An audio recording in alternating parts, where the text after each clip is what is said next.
Welcome back to our study this week. We are looking at Genesis chapter 40. So if you have your Bibles, make sure you read verses 1 through 4 here. This is what we're going to be talking about in this study today. And we're going to look at a key appointment. There's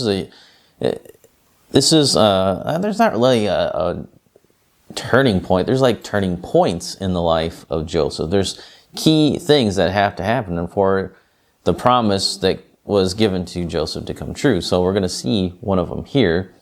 And that is the appointment that he has to care for the cupbearer and the chief baker.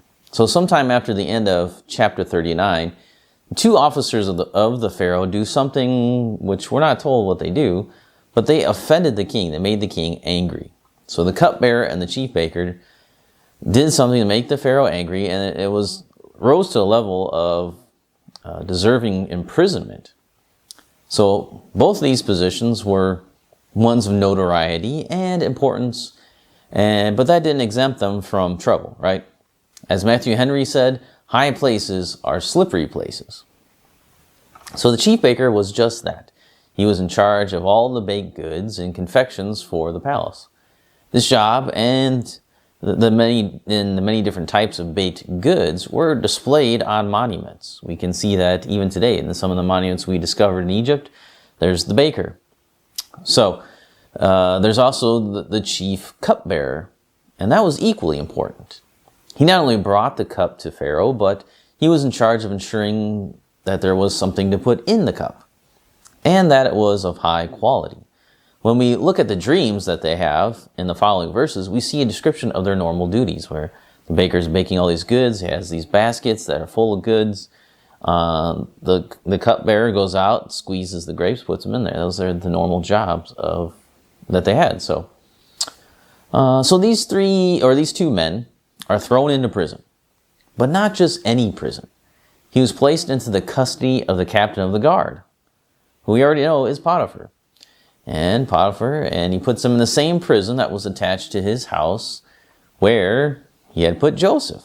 Of course, we know that this is not a coincidence. This is God's plan unfolding here. Now, Potiphar is going to appoint Joseph. Remember that Joseph was a model inmate and had been given many responsibilities in the prison. When Pharaoh had the two officers incarcerated, Potiphar, who was well acquainted with Joseph's work ethic, who Joseph was as a man, and the fact that Joseph had risen in the prison, I'm sure Potiphar knew about that. He goes to the prison and puts Joseph in charge of caring for the two officials. Now, while the cupbearer and the baker were in prison, Joseph attended to their needs. Again, this has led many to believe that Potiphar didn't really fully believe his wife's accusations against Joseph. I mean, if it was true that, this Hebrew slave was trying to take advantage of your wife, would you actually go and make him in charge of something? I doubt that that's the case. So, did Potiphar fully believe his wife and what she was saying?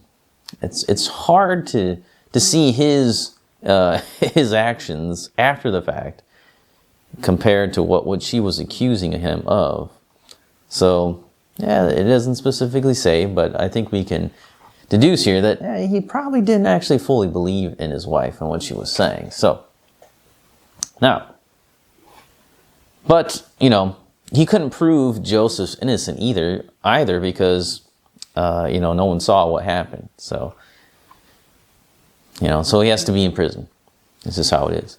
Well, we're about to see that this is a key appointment for Joseph. Meeting and getting to know the two officials will ultimately lead to his exoneration and promotion to the second in the land. As we've seen over and over again, God uses people, even those that may not believe in him, for his purposes, for his glory, and for the good of his people. Well, come back next time. We're going to look at verses 5 through 19, and we'll take a look at the fact that interpretations belong to God. That's what Joseph says. It's, If I'm going to tell you what these dreams mean, it's got to come from God. And so come back next time and we'll look at those verses.